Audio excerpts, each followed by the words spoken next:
जिस उपदेश से राम जी को राजकुमार भगवान राम बने, वो उपदेश आप सुन रहे हैं। कितना ऊंचा ग्रंथ है। इसको वाल्मीकि रामायण भी बोलते, योग वशिष्ठ महारामायण भी बोलते। राम तीर्थ ने इसी का बार बार अध्ययन किया था।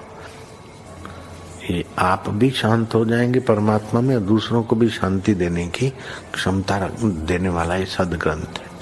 इसको वेदांत का सिद्धांत ग्रंथ बोलते हैं। दूसरे होते प्रक्रिया ग्रंथ।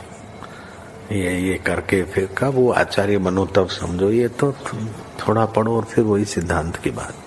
तो बार बार योग वशिष्ठ महारामायण विचारने योग।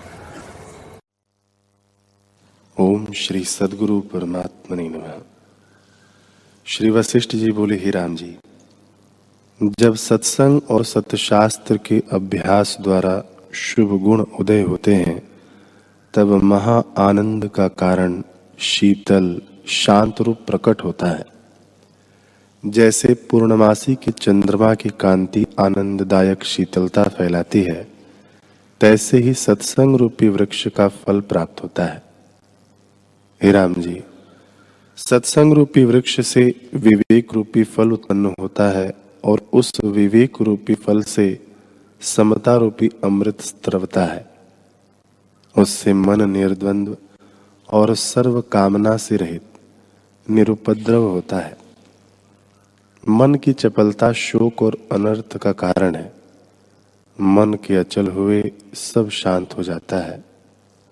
शास्त्र के अर्थ धारने से संदेह नष्ट हो जाते हैं और नाना प्रकार की कल्पना जाल शांत हो जाती है। इससे जीवन मुक्त अलिप होता है। संसार का कोई क्षोभ उसको स्पर्श नहीं करता, और वह निरिच्छित, निरुपस्थित, निर्लेप, निर्दुख होता है। शोक से रहित हुआ चितजड़ ग्रंथि से मुक्त और परमानंद रूप होता है। ओम श्री सद्गुरु परमात्मने नमः। श्री वशिष्ठ जी बोले, हे राम जी, जिस पुरुष का चित्त अंतर्मुख हुआ है, वह सोवे अथवा बैठे, चले अथवा देखे, उसे नगर और ग्राम सब महावन रूप भासता है, और सब जगत उसको आकाश रूप भासता है। जिस पुरुष को आत्मा में प्रीति हुई है, वह अंतर्मुखी कहता है, और जिसका हृदय आत्मज्ञान से शीतल हुआ है, उसको सब जगत शीतल रूप भासता है। वह जब तक जीता है तब तक विगत ज्वर होकर जीता है, और जिसका हृदय तृष्णा से जलता है, उसको सब जगत दावा अग्नि से तपता भासता है। हे राम जी, यह सब जगत चित्त में स्थित है। जैसी भावना चित्त में होती है, उसके अनुसार जगत भासता है।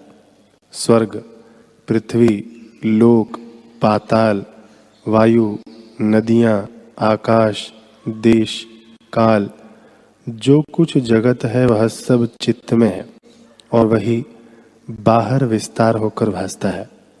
जैसे वट के बीज से वट फैल जाता है, तैसे ही चित्त में जगत का विस्तार होता है।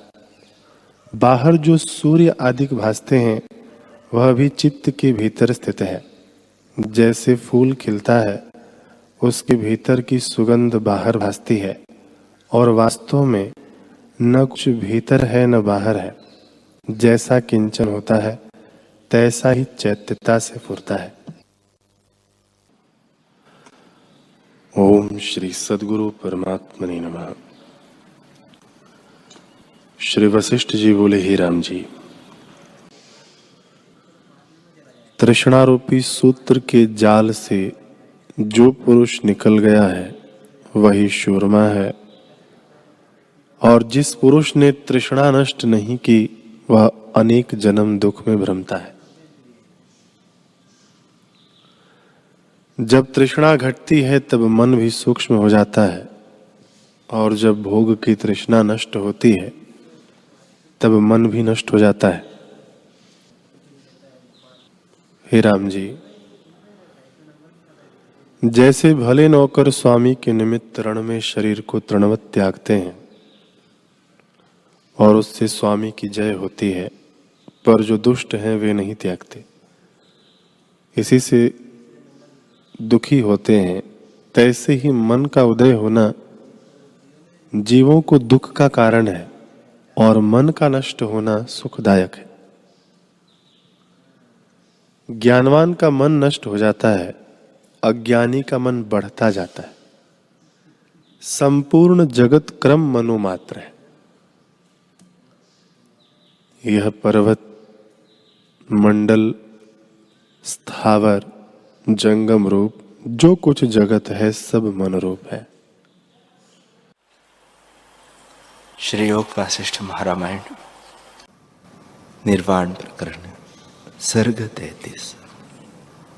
ईश्वर बोले, हे मुनीश्वर, वह देव निरंतर स्थित है। वह द्वैत और एक पद से रहित है। द्वैत और संयुक्त एक भी वही है। संकल्प से मिलकर चेतन रूप संसार को प्राप्त हुआ है। जो संकल्प के मल से रहित है वह संसार से रहित है। मैं हूं, इसी संकल्प से बंधन होता है। जब इस भाव से मुक्त होता है तब सुख दुख का अभाव हो जाता है और शुद्ध निरंजन एक सत्ता सर्वात्मा आकाश सा व्यापक होता है। इसी का नाम मुक्ति कहलाता है। ब्रह्म आकाश सा व्यापक है। श्री वशिष्ठ जी बोले, हे प्रभो, जब मन क्षीण होता है और इंद्रियां मन में लीन होती है तब वह द्वितीय और तृतीय पद किसकी भांति शेष रहता है। जो महासत्ता आत्मसत्ता सबको अपने में लीन करती है वह किसकी तरह है। ईश्वर बोले, हे मुनीश्वर, जब मन से मन को, जिसके अंग इंद्रिया है, विचार करके वश में करता है अथवा उपासना करके आत्मबोध प्राप्त करता है तब द्वैत व एक की कल्पना नष्ट हो जाती है और जगज्जाल की सत्ता नष्ट हो जाती है। उसके पीछे जो शेष रहता है वही आत्म तत्व प्रकाश पाता है। जैसे भुने बीज से अंकुर नहीं उपजता, वैसे ही जब मन का उपशम होता है तब उसमें जगत की सत्ता का अभाव हो जाता है और चैतन्य सत्ता चित्त सत्ता को अपने में लीन कर लेती है। जब मन रूपी मेघ की सत्ता नष्ट होती है तब शरद काल के आकाश से निर्मल आत्मसत्ता भासित होती है। जब चित्त की चंचलता मिट जाती है तब परम निर्मल पावन चिन्मात्र तत्व प्राप्त होता है। एक और द्वैत तथा भाव अभाव रूपी संसार की कल्पना मिट जाती है और सम सत्तारूप तत्व जो सर्वव्यापक और संसार समुद्र से पार करने वाला है प्राप्त होता है। तब सुषुप्ति की तरह निर्भय बोध हो जाता है और शांत रूप आत्मा को पाकर जीव शांत रूप हो जाता है। हे मुनीश्वर, मन की क्षीणता का यह प्रथम पद तुमसे कहा है। अब द्वितीय पद सुनो। जब चित्त शक्ति मन के मनन से मुक्त होती है तब चंद्रमा के प्रकाश सा शीतल हो जाता है। आकाश सा विस्तृत अपना रूप आप भासता है और घन सुषुप्त रूप हो जाता है। जैसे पत्थर की शिला में पोल नहीं होती, वैसे वह दृश्य से रहित घन सुषुप्त उसका रूप होता है। तब वह नमक के सदृश रस में ब्रह्म हो जाता है। जैसे आकाश में शब्द लीन हो जाता है वैसे ही वह चित्त आत्मा में लीन हो जाता है और जैसे वायु गति रहित अचल होती है वैसे ही चित्त अचल हो जाता है। जैसे गंध पुष्प में स्थित होती है, वैसे चित्तवृत्ति आत्म तत्व में विश्राम पाती है। वह आत्मसत्ता न जड़ है न चेतन, वह सब कल्पनाओं से रहित अचैत्य चिन्मात्र बीज रूप सब सत्ताओं को धारण करने वाली और देश काल के परिच्छेद से रहित है। जिसको वह प्राप्त होती है उसको तुरीय पद भी कहते हैं। वह सब दुख और कलंक से रहित पद है। उस सत्ता को पाकर जीव साक्षी के नए स्थित होता है और सर्वत्र सर्वदा सम होता है। वही सर्व प्रकाश और शांति रूप है। जिसको आत्म तत्व से उस आत्म सत्ता का अनुभव होता है उसको द्वितीय पद प्राप्त होता है। हे मुनीश्वर, यह द्वितीय पद भी तुमसे कहा, अब तृतीय पद सुन। जब आत्म तत्व में वृत्ति की अत्यंत परिणति होती है तब ब्रह्म आत्मा आदि नामों की भी निवृत्ति हो जाती है। भाव अभाव की कोई कल्पना नहीं चेतती। तब स्थान की नाई अचल वृत्ति होकर परम शांत और निष्कलंक सबसे परे परम तुर्यातीत पद को प्राप्त होता है। वह सबका अंत, सबका आधार रूप, एक अद्वैत नित्य चिन्मात्र तत्व तुरिया से भी आगे है। उसमें वाणी की गति नहीं। हे मुनीश्वर, यह सर्वकल्पना रहित अतीत पद जो मैंने तुमसे कहा उसमें स्थित हो। वही सनातन देव है और विश्व भी उसी का रूप है। वही तत्व संवेदन के वश हो ऐसे रूप में भासित होता है, पर वास्तव में न कुछ प्रवृत्त है और न कुछ निवृत्त है।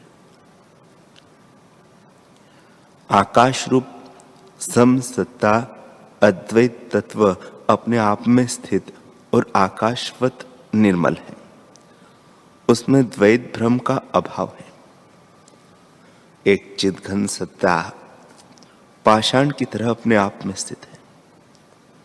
उसमें और जगत में रंचक भी भेद नहीं।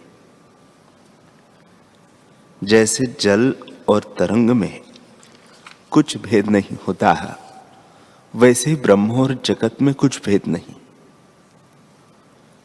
सम सत्ता शिव शांति रूप और अनिर्वचनीय है। इसकी चतुर्मात्रा तुर्य पद परम शांत है।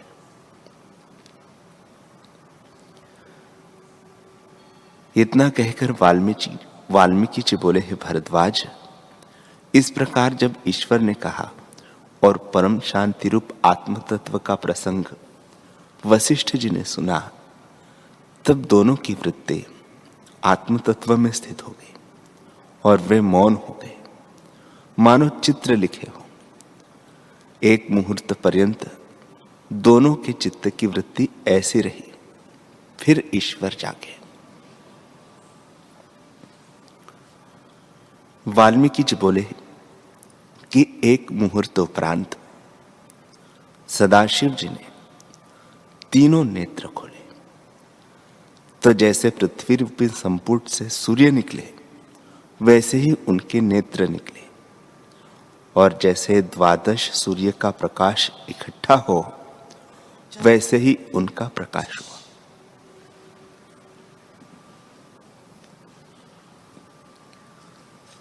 उन्होंने देखा कि वशिष्ठ जी के नेत्र मूंदे हुए हैं। तब कहा कि हे मुनीश्वर, जागो, अब नेत्र क्यों मूंदे हो? जो कुछ देखना था सो तो तुमने देखा। अब समाधि लगाने का श्रम किस लिए करते हो? तुम सरीखे तत्ववेताओं को कुछ हेय या उपादेय नहीं होता। तुम जैसे बुद्धिमान हो वैसे ही आत्मदर्शी भी हो। जो कुछ पाने योग्य था सो तुमने पाया और जानने योग्य जाना। बालकों के बोध के निमित्त जो तुमने मुझसे पूछा था सो मैंने कहा, अब तुम चुप क्यों हो?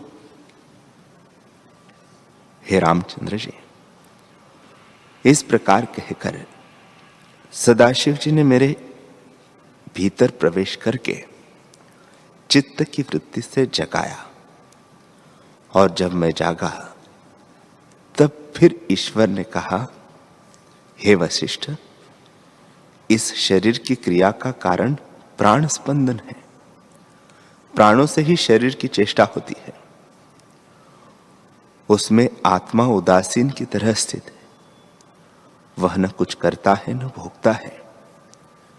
जब जीव को अपने स्वरूप का प्रमाद होता है तब देह में अभिमान होता है और वह अपने को कर्ता और भोक्ता मानता है।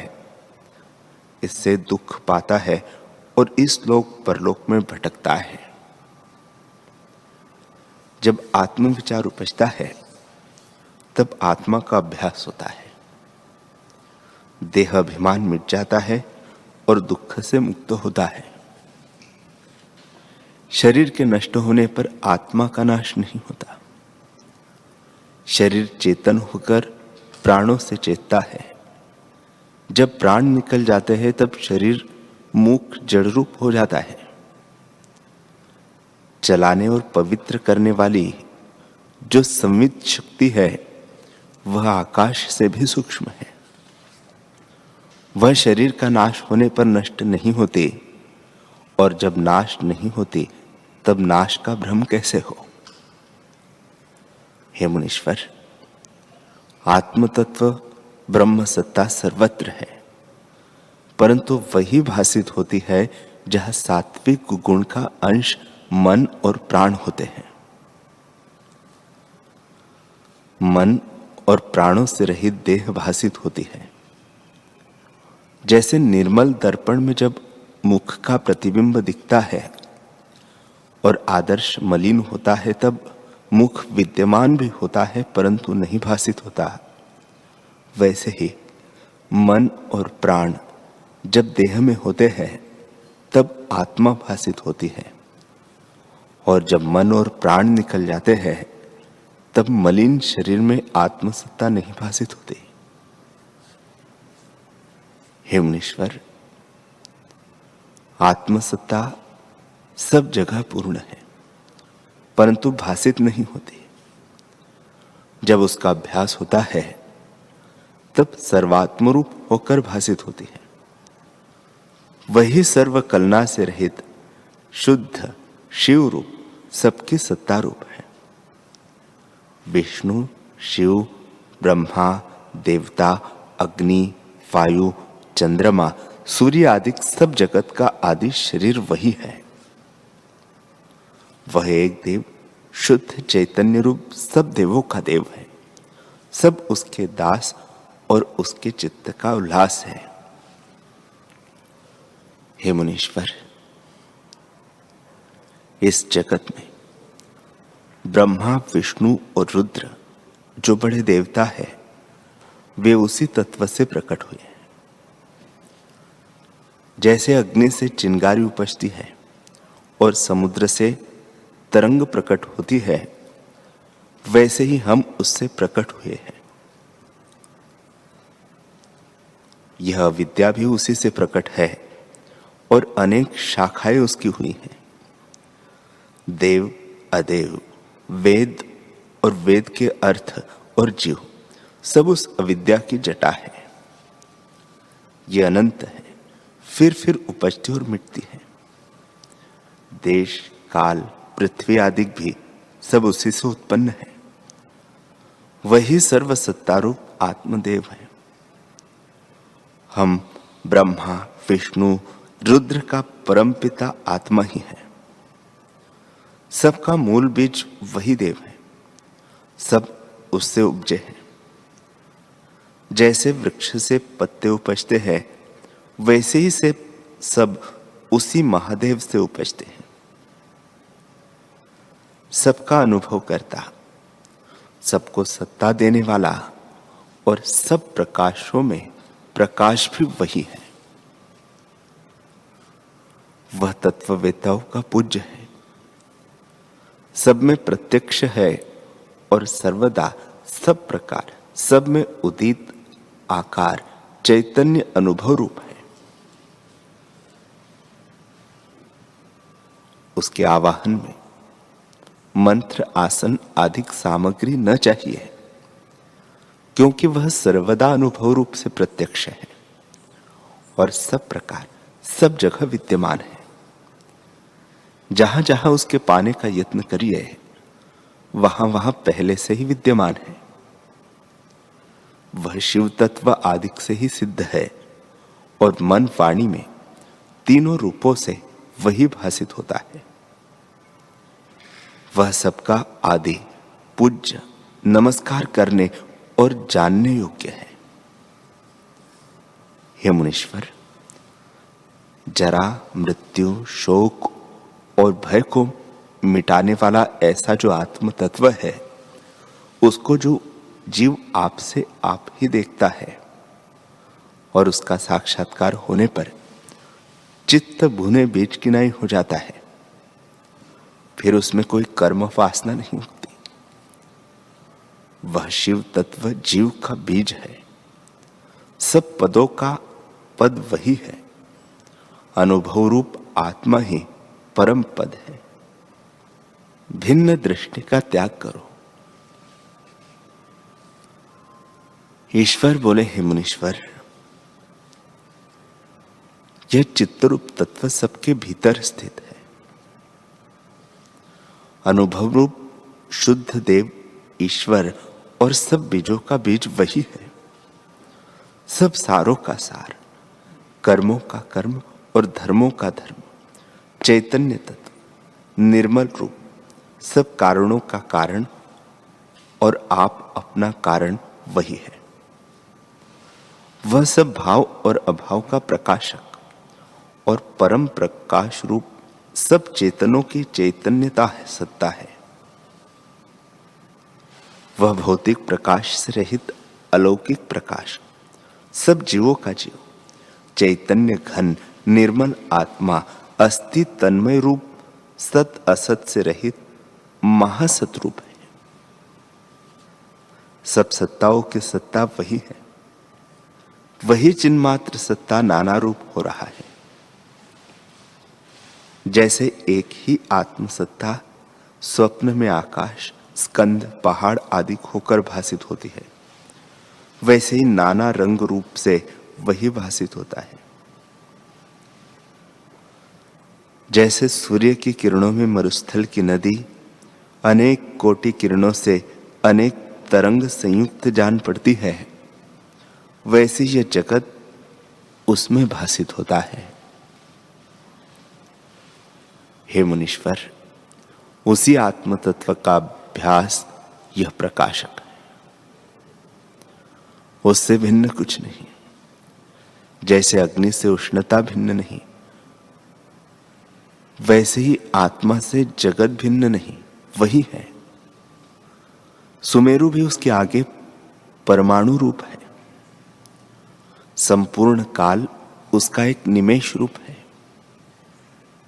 कल्प भी उसकी पलकों के निमेष और उन्मेष की तरह उदय और लय होते हैं।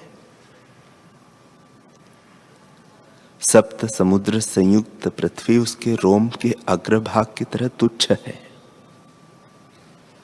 ऐसा वह देव है। वह संसार की रचना नहीं करता और कर्तृत्व को प्राप्त होता है। बड़े कर्मों को करता प्रतीत होता है तो भी कुछ नहीं करता। द्रव्य रूप देख पड़ता है तो भी द्रव्य से रहित है। निर्द्रव्य होकर भी द्रव्यवान है। देहधारी नहीं तो भी देहधारी है और बड़ा देहधारी होकर भी अदेह है। सबके सत्ता रूप वही देव है। ठंडी, भोली, खले, मतचूल, पिंडली, मांगले, बेल, विली मिला, लोबलाग, युगुलु, सभस इत्यादि वाक्य निरर्थक है। इनका अर्थ कुछ नहीं तो भी उस देव से सिद्ध होते हैं। ऐसा कुछ नहीं जो उस देव में असत नहीं, और ऐसा भी कुछ नहीं जो उस देव में सत नहीं। हे मुनीश्वर, जिससे यह सब है, जो यह सब है और सब में नित्य है, उस परमात्मा को मेरा नमस्कार है। ईश्वर बोले, हे मुनीश्वर, शब्द की सत्ता वही है, सर्व सत्ता रत्नों का संपुट वही है। वही तत्व चमत्कार करके प्रकट होता है। जैसे जल ही तरंग, फेन, बुलबुले आदि के आकार से देख पड़ता है, वैसे ही वह देव नाना प्रकार के आकार रखकर प्रकट होता है। वही फल और गुच्छ के रूप में स्थित होता है और वही उनमें सुगंध है। घ्राण इंद्रिय में स्थित होकर आप ही उसे सूंघता है। आप ही त्वचा इंद्रिय होता है। आप ही पवन होकर चलता है। आप ही ग्रहण करता है। आप ही जल रूप होता है। आप ही वायु होकर सुखाता है। आप ही श्रवण इंद्रिय और आप ही शब्द होकर ग्रहण करता है। इसी प्रकार जिह्वा, त्वचा, नासिका, कर्ण और नेत्र होकर आप ही स्पर्श, रूप, रस, गंध और शब्द को ग्रहण करता है। उसी ने सब पदार्थ रचे हैं। उसी ने नीति रची है। ब्रह्मा, विष्णु, रुद्र, शिव और पंचम ईश्वर सदाशिव तक वही देव इस प्रकार हुआ है। आप ही साक्षी की तरह स्थित होता है। जैसे दीपक के प्रकाश से मंदिर की सब क्रियाएं होती है, वैसे ही संसार रूपी मंडप की सब क्रियाएं उसी साक्षी से होती है।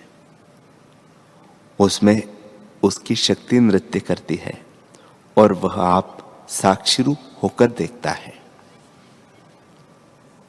श्री वशिष्ठ जी बोले कि फिर मैंने पूछा,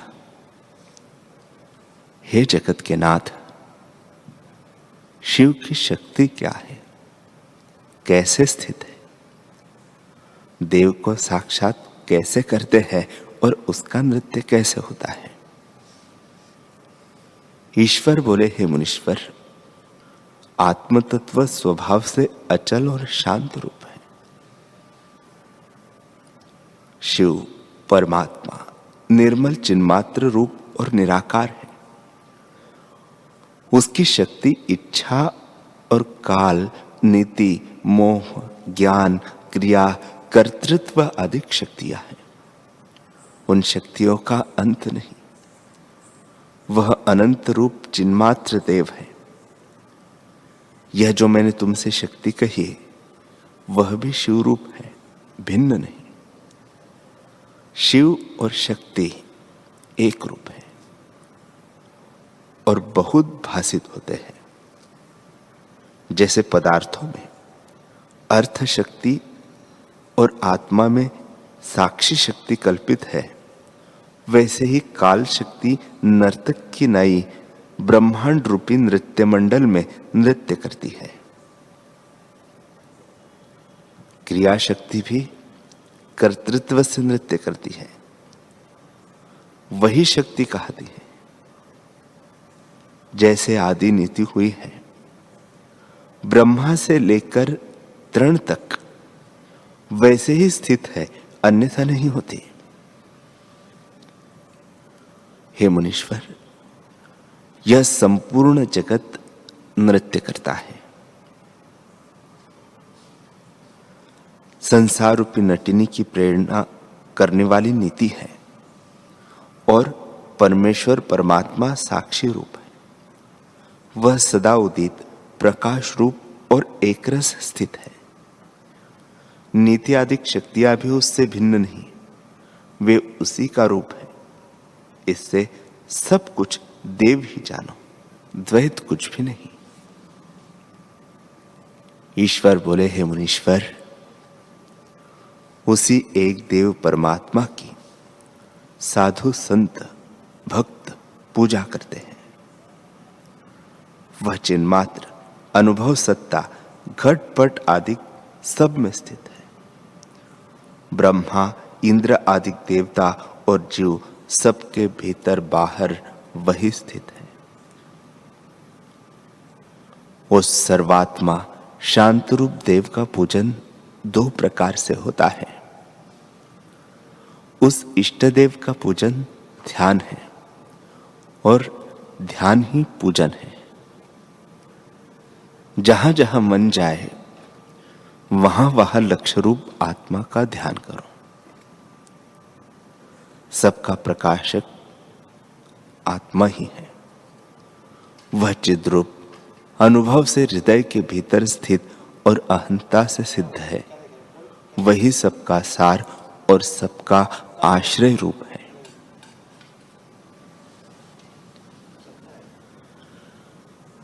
हरि ओम।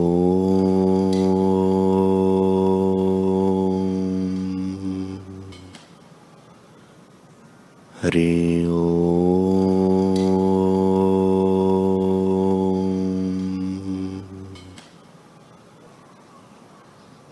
ओम सहनावतु सहनौ भुनक्तु सह वीर्यं करवावहै तेजस्विनावधीतमस्तु मा विद्विषावहै। ओम शांति शांति शांति। श्री सद्गुरुदेव भगवान की जय।